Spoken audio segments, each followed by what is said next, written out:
when we're talking about things like rejuvenation and really curing aging, the only way I see it is really we have to redesign human life. We have to redesign human biology. And the only way you can do that is by modifying our genes, is by tweaking our genes. We may need quite a lot, actually. That's why I'm excited about things like synthetic biology and these artificial chromosomes approaches.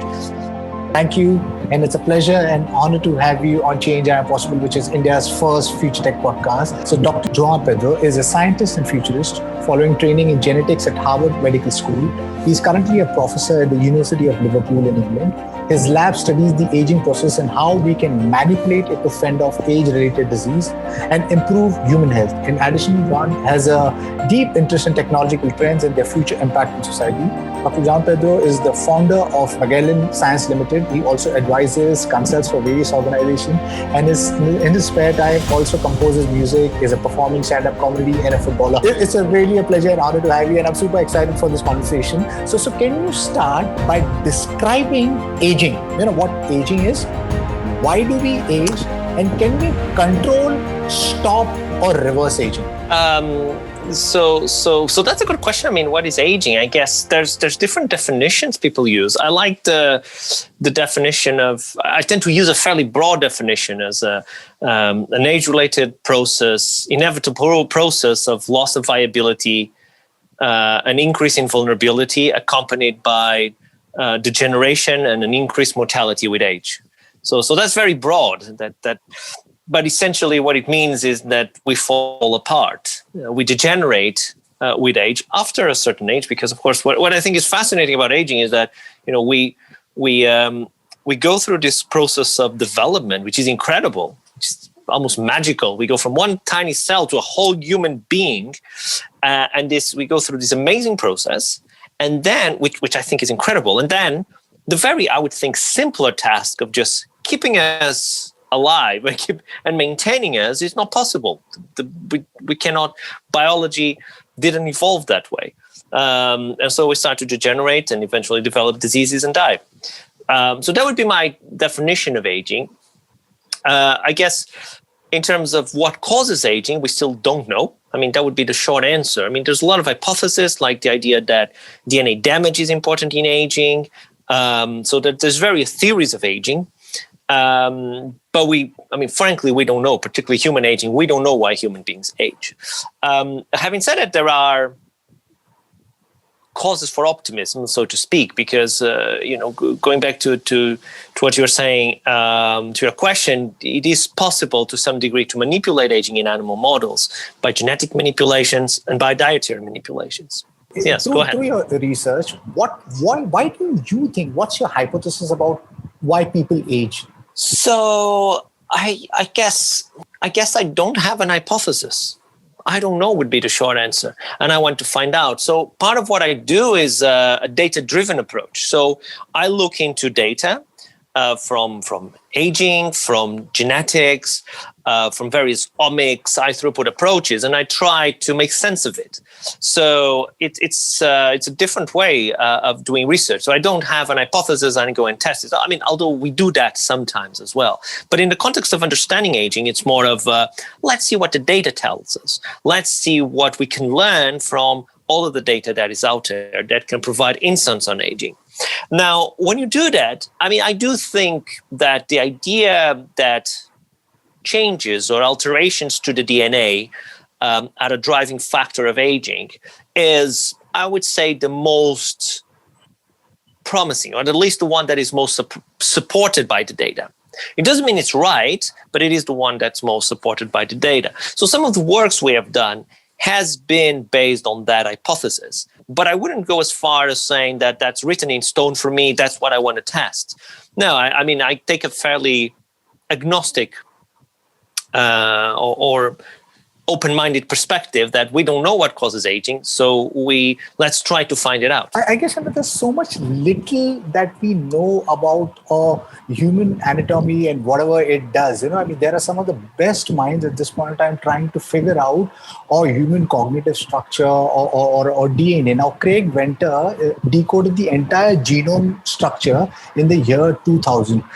we are in 2020 now. So what has the understanding of a human genome sequence brought to the healthcare industry, and how much do we actually know about, after understanding the human genome, and how much do you think is still way beyond or reach at this point in time? So that's a very good question about the genome. Yes, it was amazing.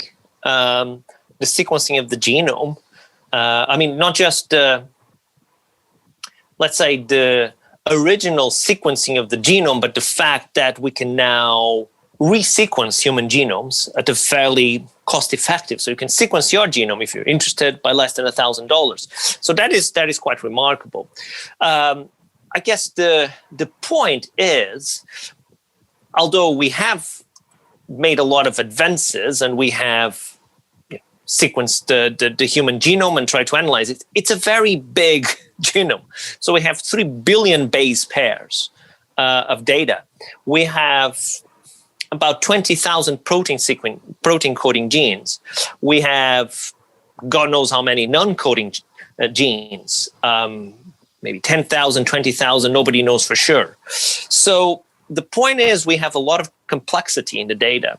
So we know, yes, we know all of the instructions there are, let's say, in the book of life. But that book has 3 billion letters and hundreds of thousands of words. And we don't know exactly how the words mean, what they mean, all of them. So there are words, i.e. genes, that we know what they mean. We know what they do. But there's loads of them that we don't know. We have no idea what they do. So that's why it's so complicated to figure all of this out, so to speak, is because we're going from a lot of data, but a lot of it that we don't understand, and trying to then untangle a complex process. And this is not just for aging. I mean, development would be another idea. We don't understand how development works. As I mentioned earlier, it's an incredible thing how we go from a single cell to a whole human being. There's been advances in simple model systems like C. urkins, like C. elegans, worms, which are tiny organisms. So there's been advances there, but a human being, we have no idea. That really is the point. We have a few clues here and there. Oh, that gene is important for development. The same for actually, I tend to consider aging not as the most complex biological problem we can focus. You could argue develop may or may not be more complex. I would certainly think the human brain is more complex. How we think, that's incredible. And again, we don't know.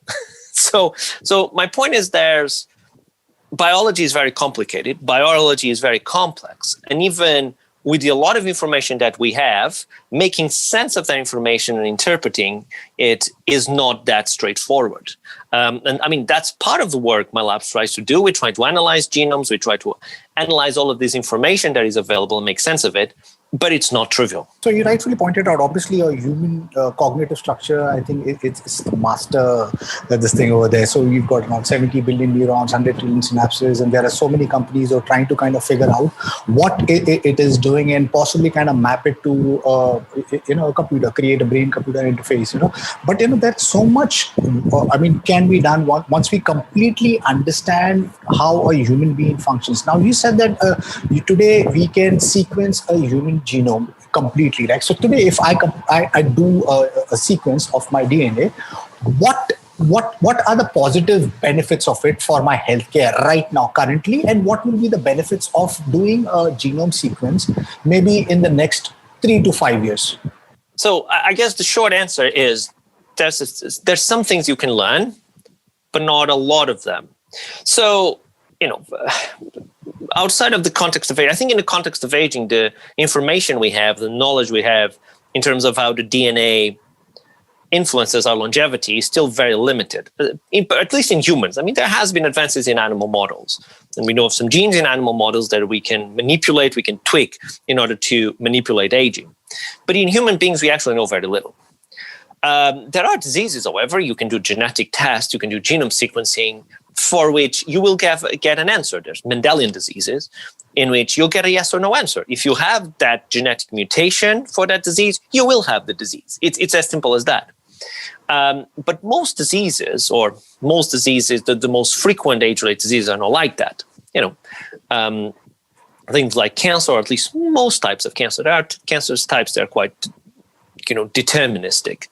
Alzheimer's disease, type 2 diabetes, heart disease, all of these, all these complex diseases are not one single gene. There are many genes. So, and same for longevity. Longevity, how long you live, is not just single gene. It's many genes that influence how long you live. So if you analyze your genome and if you look for these genetic variants, you will get some clues to your disease susceptibility and longevity. But it's very far from being deterministic, with the exception of Mendelian diseases, for which, yes, you will get a yes or no answer for those. So some specific mutations, if you have a mutation in the gene, you will develop a certain disease. But by and large, aging, age-related disease, longevity, these are complex phenotypes, complex traits that are influenced by many genes. And so you don't get a yes or no answer. You don't. You can do genome sequencing, and I will give you some clues regarding your incidence of particular diseases, but it's not determined. It's not really that final. You may have higher incidence or higher genetic susceptibility to, say, Alzheimer's disease and not develop Alzheimer's. That's perfectly possible, and vice versa. So it's still very early days, I think, to determine. And of course, the other factor is that there's also environmental influences in longevity, in a lot of diseases, a lot of age-related diseases that play a role. So you have to take those into account as well. Right. So by environmental impact, you mean the epigenetics, right? So yes, I mean, right. Yeah. Well, so by environment, I mean things like lifestyle. Whether you exercise or not, whether you eat healthy. Are you obese or not? Do you smoke? I mean, smoking is a major risk factor for lung cancer. So if you smoke a lot for many years, you have a higher probability of developing lung cancer. So that's what I mean. Right. By environment. Right. So the DNA happens to be the source code of life.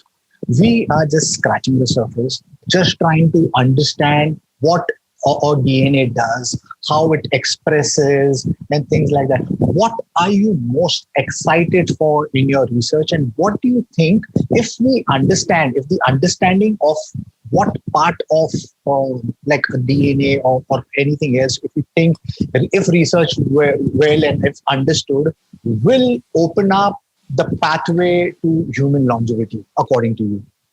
I will tell you, however, so what am I most excited about? Well, there's a couple of things I'm excited about, and it relates to some of the work that I'm doing in my lab. So one of the things I'm excited about is discovering genetic variants that are associated with exceptional human longevity, like in supercentenarians, individuals over 110 years of age. So do they have particular genetic variants that confer this exceptional longevity? Because there's some evidence from centenarians that they can have certain genetic variants that protect them from diseases. So that's something I'm excited, is identifying genes that protect against diseases using exceptionally long-lived human beings and also exceptionally long-lived species like whales, which is one of the animals that we study at the DNA level. So we've studied the bowhead whale, which is the longest lived mammal, been estimated to live over 200 years.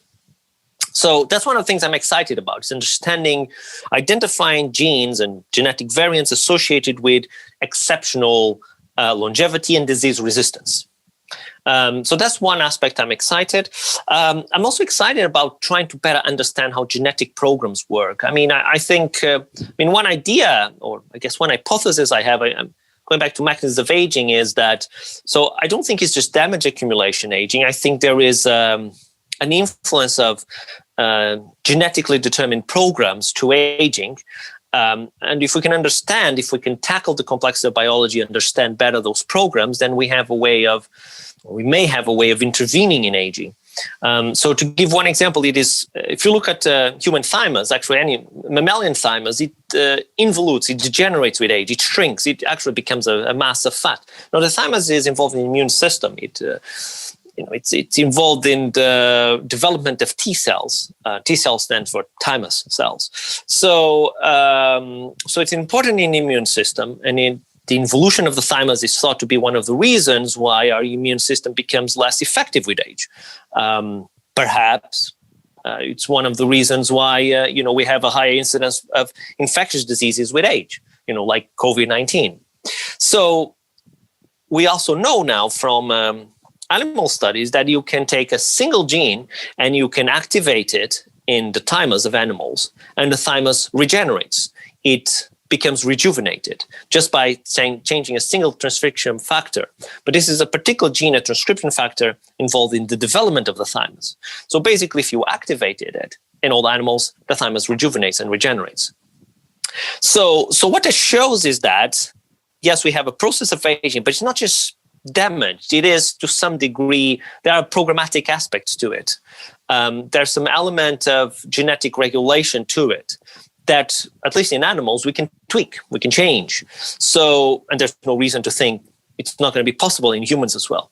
So something else I'm quite excited about is exactly understanding those genetic mechanisms, figuring them out. And again, going back to what I was saying earlier, this is complicated because the genome is quite complex, but figuring them out and then intervening or developing ways of doing gene therapy to intervene in inducing rejuvenation and regeneration of human tissues. So that's something I'm quite excited. And it is some work that we're doing. We're also doing this in collaboration with a company, Centaura, that I'm also involved in. Right. Yeah. So yes, there's something extremely weird happening, because you spoke about centenarians, and you know a few who have the most funkiest lifestyle. They drink, they smoke, but somehow they have lived really long. Maybe it's the genomes at play. And then you spoke about these whales, then there are these tardigrades, these mole rats, some other animals who live really long. Even the jellyfish, Turritopsis don't, I don't know whether I got the pronunciation right. Now that it almost lives forever, because it keeps on rejuvenating itself. So there is something extremely weird going on in the animal world. So do you think the further understanding of the genomic composition of these animals, whether it's the tardigrades, the whales, the mole rats, or these jellyfish, could they play a role or assist in helping human longevity? Yes, absolutely. I'm very excited about it. So it is something that, my lab, we've done quite a lot of work, which is studying these extreme animals that have traits, that have capacities that we don't have. So that is something I'm very excited about. I'm very interested in. It's not that trivial. I think part of the problem is that, we can argue we don't even understand human biology very well, as I was saying earlier. So how come we're going to understand the biology of this, long-lived or disease-resistant or radiation-resistant organisms? That's something that's quite remarkable. So it is challenging. It is challenging. It's not that trivial. I do think it's a high risk approach, but it's also a high reward approach, because you can look into, genetic variants in animals, for example, associated with longevity. But by animals, I mean traditional model systems, but those are short-lived. And what I think it's more, would have a bigger impact on humans is, learning from this species that have traits that we don't have. So I think it's, on one hand, it's risky, but on the other hand, it's a high reward. And I think it's a very exciting approach. I had the privilege of doing Dr. Harold Catcher. So he was one of the person who was involved in the research, where he was leveraging young blood plasma. And it showed, I think, close to 50% results in human longevity or age reversal. And the media was super excited. So what are your thoughts on Dr. Catcher's research? And besides that, there are others like Dr. Aubrey de Grey, David Sinclair, and some of the top funded companies are tackling or trying to solve the problem of aging and even immortality, right? So which approach of your peers you think are the most promising according to you?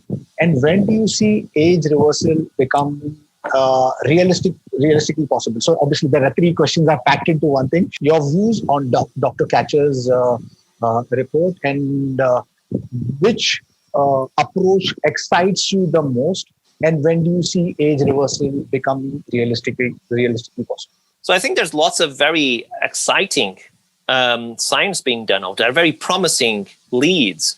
You mentioned David Sinclair. He just published an article that was in the cover of Nature. So in the last issue of Nature on reversal of aging in the eyes of mice. And so that was incredible. So I think there's very exciting approaches. That's not trivial to do in humans. It's a gene therapy approach that focuses on reprogramming cells. So using the Yamanaka factors, so the Yamanaka factors that allow you to induce pluripotency and essentially reverse cells to an earlier developmental stage. So I think that's very exciting. I think it fits with some of the ideas I was telling you earlier about understanding the developmental programs and understanding how we can ultimately use those to reset development and reset biological age. So I think that's very exciting. I guess there's a lot of exciting research. The problem is that, it's not easy to translate to humans. It's very complicated to do those kind of approaches in humans. So that is the big challenge. And also, will they work in humans? That's the other question, because just because something works in mice doesn't mean it's going to work in humans. So we talked about the young blood. Yes, there's evidence that young blood will have benefits in old animals, in old mice. Will be the same in humans? We don't know. If you think about cancer, we tend to cure cancer in mice all the time. It's like every time I look at the news, new way of curing cancer in mice. That's fantastic. But that doesn't mean it's going to work in humans, because humans are not just big mice. Humans have a lot of basic similarities in terms of biochemistry and biology to mice, but they're not mice. They're different. They have different characteristics. There's differences in biology, and there's differences in lifespan. Mice only live a few years. Humans can live over 100. So there are differences. So that is the big challenge for the field as a whole, is that there's a lot of exciting results from David Sinclair and young blood at the level of pharmacological developments, lots of drugs that extend lifespan in mice and retard aging. There's a lot of exciting development in rodents, in animal models, broadly speaking, but will they work in humans? And that is really the big gap we still have in our knowledge. And the big challenge, I think, for the field is going from all of these animal studies into human beings. If you see most of the drugs, when they're developed, they're tested first in mice, and then eventually, obviously, they succeed in humans. So I'm just being extremely positive about this.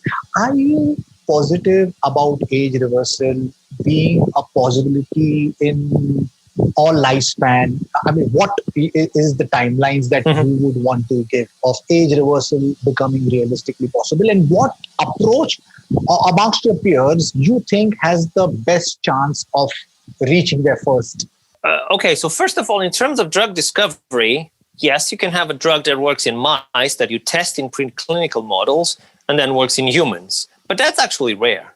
The majority of drugs that go through clinical trials. So the way it works is you have some preliminary results, you have some data, could be from human cells, could be from mice, could be from rats. You have some data suggesting that a particular drug or particular therapy is going to work.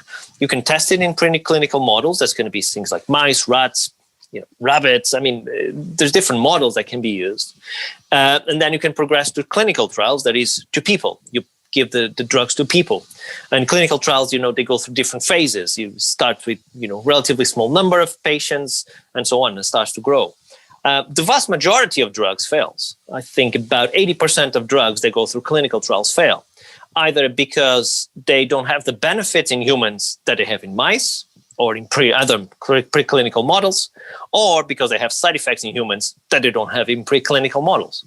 So those are the problems we have. And in diseases like neurodegenerative disease and Alzheimer's, I think the rate is higher. I think maybe over 90% of drugs fail. And these are very expensive, time-consuming studies. So really, and that's a big problem for pharmaceutical companies, actually, because they have to invest a lot of money in research, a lot of money and time in in clinical trials for most of them to fail in the end.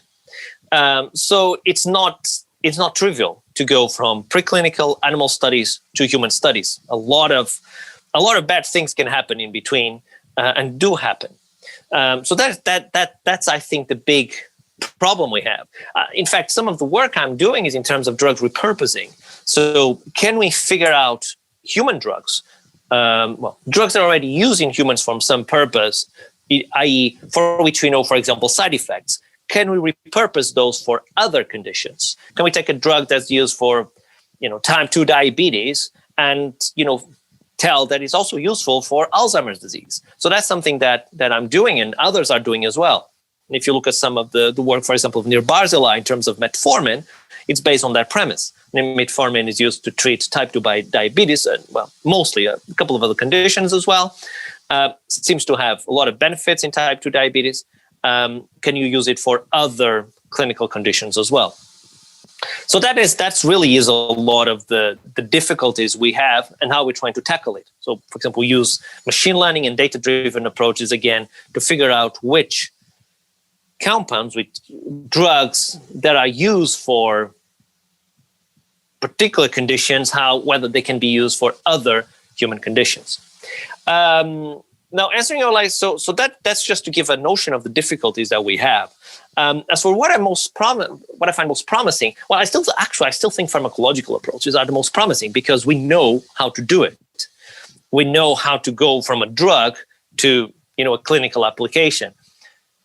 Interventions like cellular reprogramming, gene therapy, young blood, they might have a greater potential, but in terms of difficult challenges, they have greater challenges in terms of human applications. So that is the problem. So, I am fairly optimistic about the development of longevity drugs. There are several clinical trials already for longevity drugs.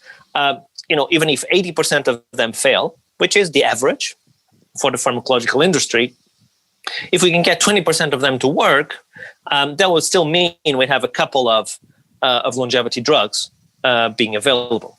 So I'm very excited about that. That's what I think we're going to have in terms of the long-hanging fruit. I guess in the long term, there's only so much you can do about aging with drugs, right?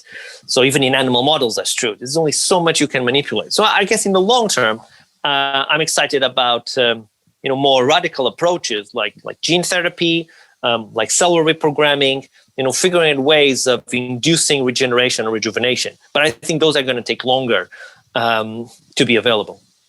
I see that, this is the biggest problem of mankind. People aging, which leads to death, diseases, right? And somehow I see that some of the top minds are working in silos. When you talk about artificial intelligence, that's OpenAI. There's a group of people trying to come together and collaborate and solve a problem together. When you talk about AR, VR, that there's open AR structure, which we're kind of laying the frameworks, architecture for, so people can come together and solve problems as a collective. Now, just last night, I read that scientists at the Tel Aviv University and the Shamir Medical Center have published a breakthrough in anti-aging research finding with hyperbaric oxygen treatment. So there are these so many different approaches. You pointed out a few, but somehow the progress seems to be very slow. Do you think we need a collaborative platform where everybody comes together, because this is one of the biggest problems of mankind? Do you think that is needed so everybody can come together and kind of find a solution? Because quicker the better. There'll be less people dying and less people falling sick, most importantly. So what are your views on something like that? So I think there's a couple of different points that you touch upon there.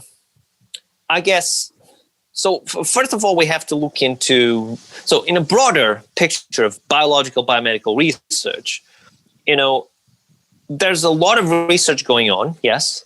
There are intrinsic difficulties we talked about, like the complexity of biology. So, if you look at the field of cancer, cancer is a much bigger field than aging. There's way more money, way more companies, way more academics, way more scientists working on cancer than on aging. and they still haven't figured it out. So, they do a lot more with a lot more resources, with a lot more money, and they haven't figured it out. So, there has been advances. There has been advances, okay, in cancer. It's not surprising given that there's been billions of dollars invested in cancer for decades. So there has been advances. Childhood cancers in particular, there are some treatments that allow patients to live longer than ever before. There's other types of cancer like pancreatic cancer for which there's been basically no progress. There are no treatments now that existed 20 years ago. Effective treatments.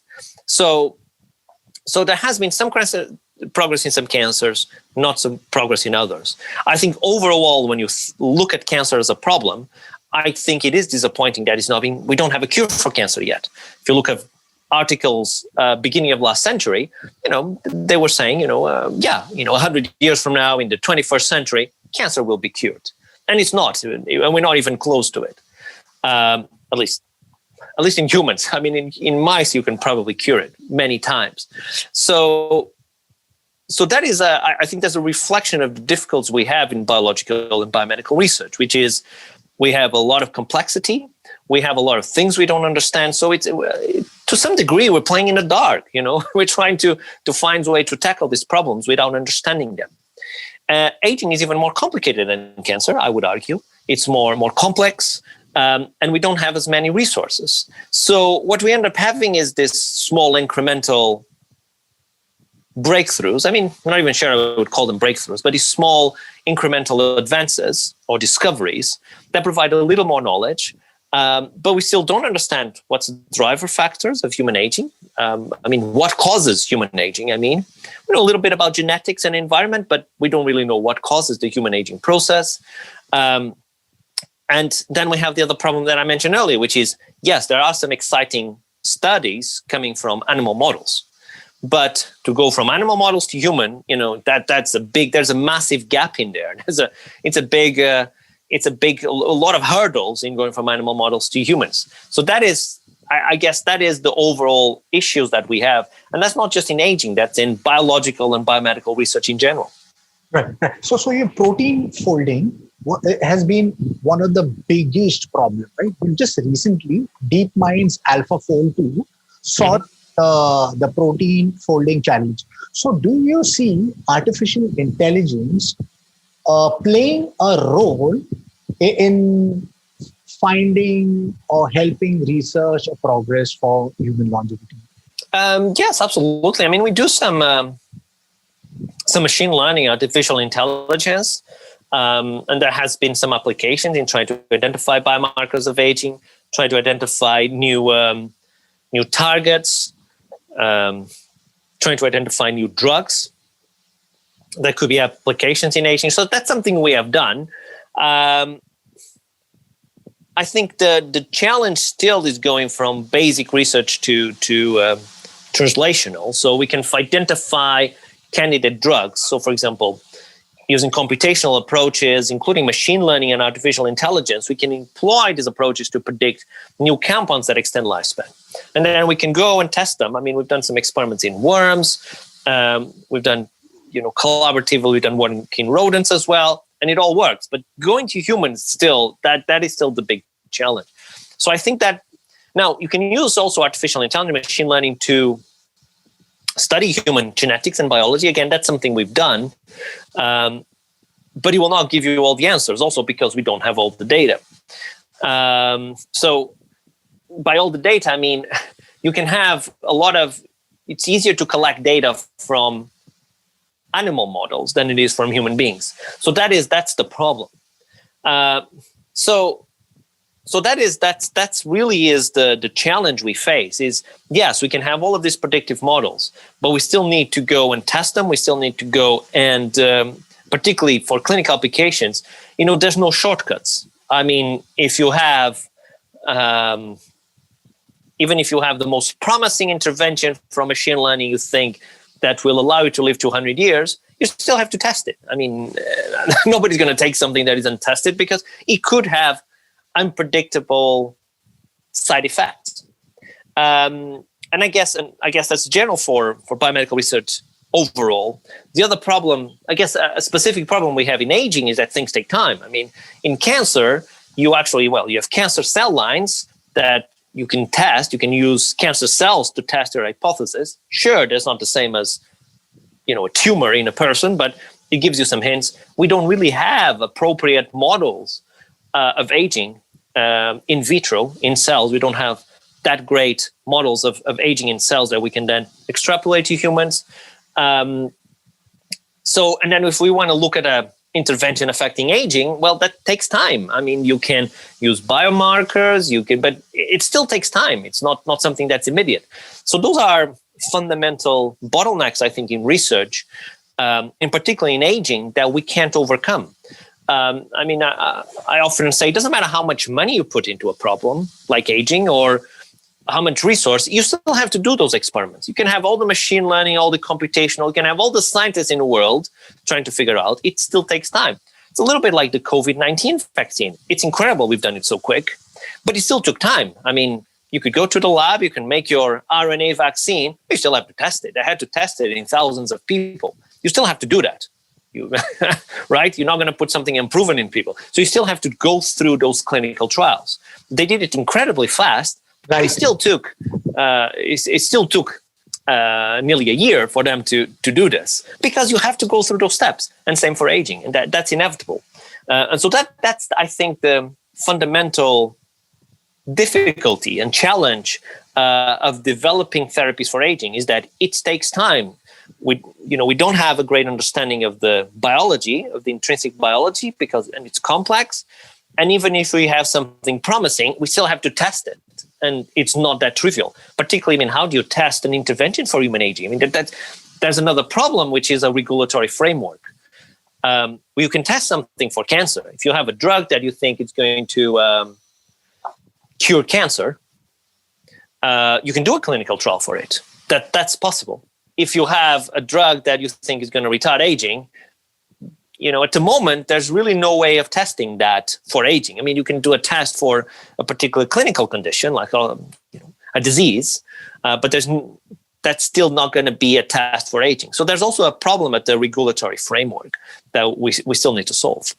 Yeah, I think that there are so many bottlenecks, but I hope that, we collectively kind of overcome it and come to a point where we create human longevity. So digressing a little bit, yes. We also are, your LinkedIn post says you're a futurist. So CRISPR-Cas9 as a genetic editing tool has got all the attention at this point in time. And there's Craig Venter who says that he wants to bring extinct animals back to life, like mammoths and things like that. And there's this biotech visionary, Dr. Andrew Hessel. He's the founder of Human Genomics, and he wants to synthetically engineer life. We can currently read and write genomes. What are your views on that, and what's the timelines? Because there is already, I think there are some people who have actually engineered extra DNA letters. So do you think something like that is possible, or it's completely science fiction artifact? I think that there are a lot of very exciting possibilities in genetic manipulations of aging. As we talked earlier, it's possible to tweak genes and extend lifespan in animals. We know of some candidate genes from long-lived species that protect against diseases. So absolutely, I'm very optimistic about applying those to humans. There's problems that, making sure, doing the trials to make sure those work in humans. So there's still this gap between animal models and the clinical applications that we spoke about earlier. So that's still the problem. I am excited about things like artificial life. One of the projects that I'm working with this company Centaura it focuses exactly on looking at developing artificial chromosomes that permit better, more efficient gene therapies for human beings. So I'm very excited about that. I certainly think it's possible. I certainly think that there's artificial approaches or synthetic biology approaches are very exciting. So it is something I'm quite excited about, and I think they have long-term applications. It's again, there's a lot of steps we have to go through before we have a clinical application for aging. But in terms of power, it really is impressive. It's got much more power than much more promise than pharmacological approaches. I think pharmacological approach longevity drugs will come first. Yes, I think that's going to come first. But that only really has, I would say, a modest impact. Even though, I mean, if we could retard aging, even if slightly, that would still be remarkable. But when we're talking about things like rejuvenation and really curing aging, the only way I see it is really we have to redesign human life. We have to redesign human biology. And the only way you can do that is by modifying our genes, is by tweaking our genes. We may need quite a lot, actually. That's why I'm excited about things like synthetic biology and this artificial chromosomes approaches. Very last question. So biohackers are experimenting with intermittent fasting, and some are also self-diagnosing, off-the-shelf available medicines, such as carnosine, metformin, NDA plus enzyme, etc. So what would you suggest, to my listeners, who believe and are hooked on to waiting for, the age reversal to happening? What should we do right now to kind of help us age better? I mean, that's a great question. I mean, frankly, I think it depends on how long you want to undergo this, how much suffering you want to undergo. I mean, the point is that, some people do fasting. I mean, I cannot do fasting. I mean, I get incredibly grumpy when I'm hungry. So there's no way I can do fasting. I need to eat. I'm sorry. So I think it's about finding a balance that works for you. So I try to exercise. I mean, I play football. I go to the gym. So I try to have an active lifestyle. But I still eat meat. I occasionally eat ice creams. I love ice creams, particularly in the summer. I was in Portugal, beautiful, sunny Portugal in the summer. Of course, I had some ice creams, What's the point of living a long life if you don't enjoy it, right? So I think it's about finding that balance. So having a lifestyle that is healthy, at least that's what I try to do. But there is a limit that, for example, I don't do fasting. If you can do that, that might be helpful. I think there is evidence that it is healthy for you. I mean, are you going to live much longer because of that? I'm not entirely sure. I mean, I think some people will, some people won't. I mean, the fact is, I can die today just, being run over by a car or being in a car accident. I mean, so you also have to keep that in mind, that there's this balance between enjoying life and also preparing, or at least having the lifestyle that optimize your health. That's kind of how I see it, and it will depend from person to person. And my advice is, be happy. Life is so short. You might as well be happy while you're here. Lovely. What a note to end on. Thank you. It's a pleasure and honor to talk to you. And yes, I think we're living in exciting times, and there are exciting things happening. I mean, with technology, everything has come together. COVID has kind of accelerated all those technologies which were on a creeping mechanism has suddenly come to the forefront. Possibly, maybe, if we all come and work together rather than working in the silos, maybe things could get further accelerated, because we are living in fantastic times. There are all of these technologies which can completely transform our lives. So I am super excited for the future. And on that note, to my listeners, if you like what you see on here, please press the subscribe button. Until next time, see you guys. Bye-bye. Thank you. Thank you very much. Yes, absolutely. Thank you. My pleasure.